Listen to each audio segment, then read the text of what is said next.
बिस्मिल्लाहिर्रहमानिर्रहीम। अस्सलाम वालेकुम फ्रेंड्स, मैं हूं फ़ातिमा और आज मैं आपके लिए आलू की भुजिया लेकर आई हूं। जब कुछ समझ ना आ रहा हो कि आज क्या बनाएं तो आज आप ये बनाएं। बहुत जल्दी मिनटों में बन जाने वाली ये रेसिपी है। तो सबसे पहले हम हरी चटनी तैयार करेंगे। मैंने धनिया को धो के अच्छे से काट के तो उसको खुश्क कर लिया।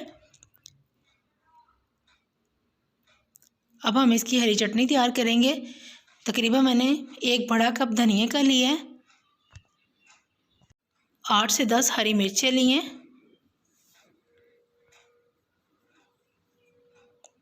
ये हरा लहसुन है, इसका टेस्ट बहुत अच्छा आता है, ये भी हम इसमें डालेंगे।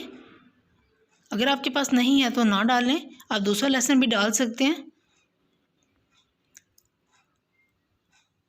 अब हम इसे अच्छे तरीके से कूट लेंगे।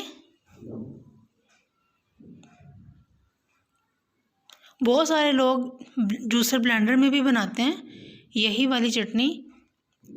इसमें आप सूखा धनिया, नमक, हल्दी, मिर्च जो भी डालना चाहें डाल सकते हैं। आपकी अपनी मर्ज़ी है, जितना भी आप स्पाइसी करना चाहें। आप इसमें अनारदाना भी शामिल कर सकते हैं। इसी स्टेज पे आप अनारदाना डालेंगी अगर आपको पसंद है तो। अनारदाना वैसे भी पेट के लिए बहुत अच्छा है। 1 टीस्पून सॉल्ट ऐड करेंगे। इसके अलावा मैं कुछ ऐड नहीं करी इसमें। एक दफ़ा चटनी बना के फ्रिज में रख लें तो पूरा हफ्ता आपकी चलती है, ख़राब नहीं होती, बशर्ते कि पानी वाला धनिया ना हो, क्योंकि धनिया ने अपना भी थोड़ा पानी छोड़ना होता है। कोशिश किया करें कि धनिया को धो के 1 घंटे के लिए रख दें, धूप में रख दें ज़्यादा अच्छा है।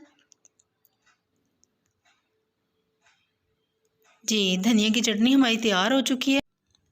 हरी चटनी के पराठे बहुत मज़े के बनते हैं, दही के साथ सुबह सुबह नाश्ते में बहुत मज़े के लगते हैं।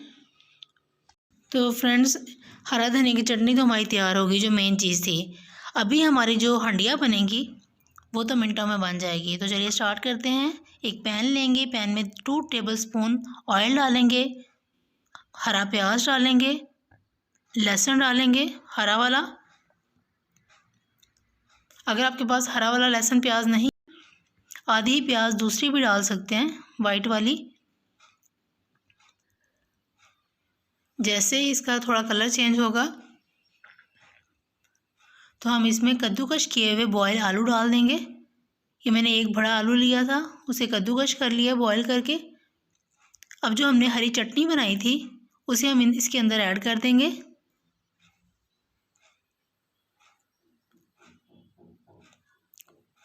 लीजिए, हमारा सालन तैयार, आलू की भुजिया। अगर आप चाहें तो आप फ्राई करके अंडा भी डाल सकते हैं, ऐसे भी डाल सकते हैं। हरा धनिया,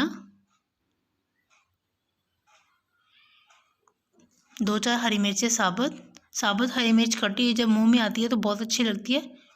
salt 1/2 teaspoon, black pepper 1/2 teaspoon, हल्दी 1/2 टीस्पून और सालन मसाला भी मैंने 1/2 टीस्पून डाला है। ये मैंने आपको पहले भी बताया कि ये स्पाइसेस आप जितना मर्ज़ी बढ़ा लें इनको। ये आप इसका आलू वाला पराठा बनाएं, इतना मज़े का लगेगा। रोटी के साथ खाएं, चावलों के साथ खाएं, बहुत ही ज़बरदस्त लगती है। तो फ्रेंड्स, कैसी लगी आपको मेरी आज की वीडियो? झटपट मिनटों में बन जाने वाली, ज़रूर ट्राई कीजिएगा और मुझे कमेंट्स बॉक्स में बताइएगा कि आपकी आलू की भुजिया कैसी बनी। फिर मिलते हैं एक और नई रेसिपी के साथ, तब तक के लिए अल्लाह हाफ़िज़।